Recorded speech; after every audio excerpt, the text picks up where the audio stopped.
नमस्कार। पिछले वीडियो में हमने तृतीय कर्नाटक युद्ध की शुरुआत और काउंट डी लेली के भारत पहुंचने के बारे में समझा। काउंट डी लेली, जिन्हें फ्रांसीसी सरकार के द्वारा भारत में स्थित फ्रांसीसी उपनिवेशों की रक्षा करने और अंग्रेजों को भारत से बाहर खदेड़ने के लिए भारत में भेजा गया था। तो काउंट डी लेली जैसे ही भारत पहुंचते हैं, उनकी गतिविधियां शुरू हो जाती हैं। पहले देखिए, हम समझ लेते हैं यहाँ पे कि इस समय पे फ्रांसीसियों का और अंग्रेजों का सामुद्रिक मार्ग किस तरीके से होता है। यहाँ पे मैप में आपको शो हो रहा है कि अंग्रेजों का जो सामुद्रिक मार्ग है वो है बम्बई से शुरू होकर के भारत के दक्षिणी भारत के तट से होते हुए श्रीलंका के पास से होते हुए ये कलकत्ता तक पहुँचने वाला सामुद्रिक मार्ग है। लेकिन फ्रांसीसियों के द्वारा जो सामुद्रिक मार्ग स्थापित किया जाता है वो मॉरिशस होते हुए, क्योंकि इस समय पे मॉरिशस जो है वो भी फ्रांसीसी नियंत्रण में होता है, तो फ्रांसीसी नौसेना मॉरिशस होते हुए और उनके दक्षिणी भारत में पूर्वी तट पर स्थित पांडिचेरी के बंदरगाह तक होते हुए भारत जो है वो पहुंचती है। लेकिन इस तरीके से जब हम देखते हैं तो यहाँ पे ये जो एरिया है, दक्षिणी भारत के नीचे का जो एरिया है, वहाँ पे इन दोनों का जो मार्ग है वो एक तरीके से टकराता है। तो ये एक तरीके का झगड़ा संभावित क्षेत्र बनता है, जो कि आपको रेड एरोज में यहाँ पर दिखाया गया है। तो यहाँ पर हम देखेंगे कि तृतीय कर्नाटक युद्ध की जो भी अधिकतर लड़ाइयाँ हैं वो यहीं पर लड़ी जाएंगी। जो सबसे पहली लड़ाई है तृतीय कर्नाटक युद्ध की, वो होती है कड्डलूर में। कड्डलूर हमने देखा था कि अंग्रेजों के द्वारा जो फोर्ट स्थापित किए गए थे उनमें मद्रास का जो फोर्ट था उसको तो जाना गया था फोर्ट सेंट जॉर्ज के नाम से, और कड्डलूर का जो फोर्ट था उसको जाना गया था फोर्ट सेंट डेविड के नाम से।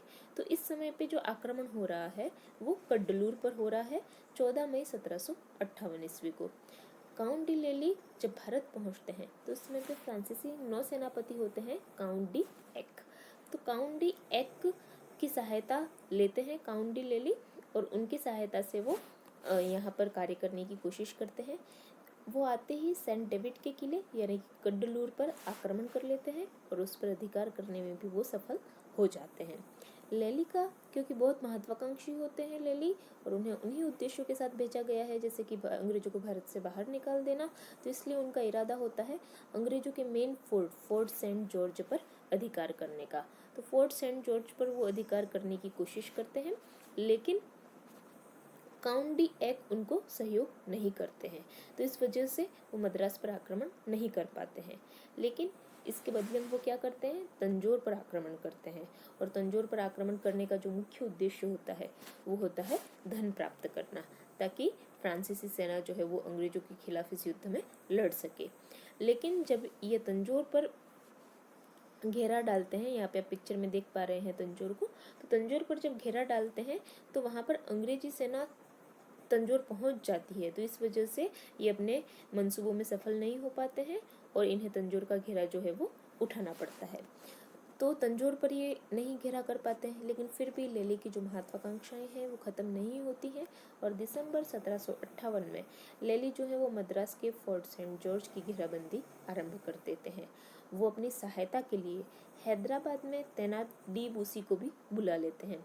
हमने जैसा कि द्वितीय कर्नाटक युद्ध में देखा था कि जब सलावत जंग को हैदराबाद का निज़ाम बनाया जाता है तो डी बूसी की नेतृत्व में एक टुकड़ी फ्रांसीसी सेना की जो है वो हैदराबाद में तैनात रहती है, और उस वजह से हैदराबाद के दरबार में फ्रांसीसियों का प्रभुत्व भी बना रहता है।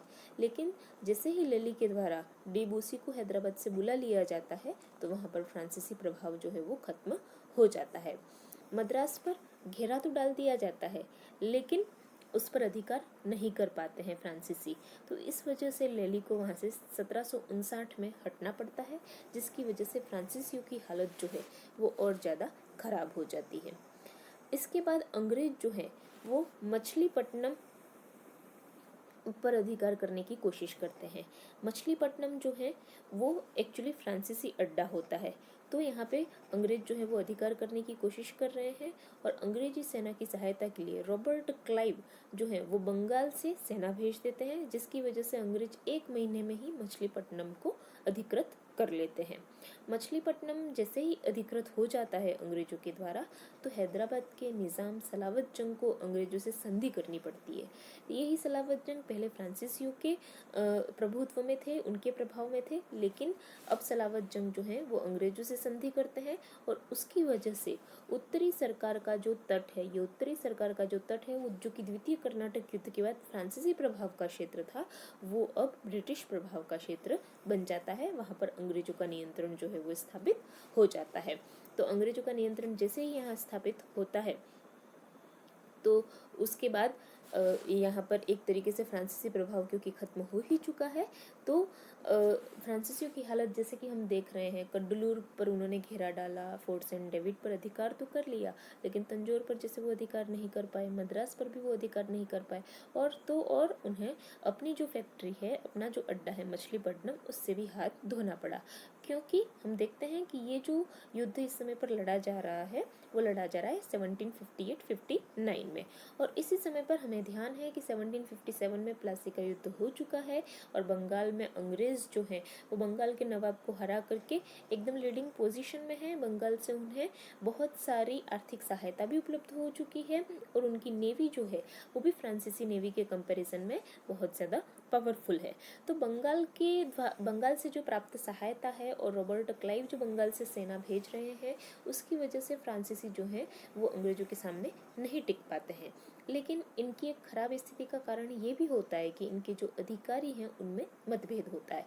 फॉर एग्जाम्पल, इस समय पे French governor general Comte D लेली और हैदराबाद से बुलाए गए फ्रेंच अधिकारी डी बूसी, इन दोनों के विचारों में मतभेद है। बूसी जहाँ पे ये सोचते हैं कि कूटनीति के द्वारा या फिर संधियों के द्वारा हैदराबाद में ही रह करके फ्रांसीसी प्रभाव बढ़ाया जाए, वहीं लेहली चाहते हैं कि भारत से अंग्रेजों को बाहर निकालकर फ्रांसीसी प्रभाव स्थापित किया जाए। लेली का ये जो नेचर है वो इस वजह से भी होता है क्योंकि लेली जो है वो मूलतः एक सैनिक होते हैं, तो इसलिए वो युद्धों में ज़्यादा विश्वास करते हैं बजाय कि संधियों के। लेली खुद एक लेटर में डिबूसी को ये लिखते हैं कि राजा यानी कि फ्रांसीसी राजा और फ्रांसीसी कंपनी ने मुझे अंग्रेजी कंपनी को भारत से बाहर निकालने के लिए भेजा है, इसलिए मुझे इस बात से कोई मतलब नहीं है कि किस राजा का यानी कि किस भारतीय राजा का, ये जैसे कि हैदराबाद हो गया, कर्नाटक हो गया, तो किस भारतीय राजा का दूसरे राजा से क्या झगड़ा है, कौन कहाँ का नवाब है, इस बात से मेरा कोई सरोकार नहीं है। मेरा एकमात्र उद्देश्य है अंग्रेजों को भारत से बाहर निकालना। लेली निश्चित तौर पर एक बहुत ही योग्य सेनापति होते हैं, लेकिन अपनी महत्वाकांक्षा के चलते और अपने अधीनस्थ अधिकारियों की न सुनने के चलते वो फ्रांसीसी नैया को भारत में डुबो देते हैं। हम देखेंगे आगे अगले वीडियोस में कि किस तरीके से लेली के कारण और अन्य कारणों की वजह से फ्रांसीसी कंपनी जो है उसका एक तरीके से भारत में सफाया हो जाता है। उसके बारे में हम अगले वीडियो में बात करेंगे। धन्यवाद।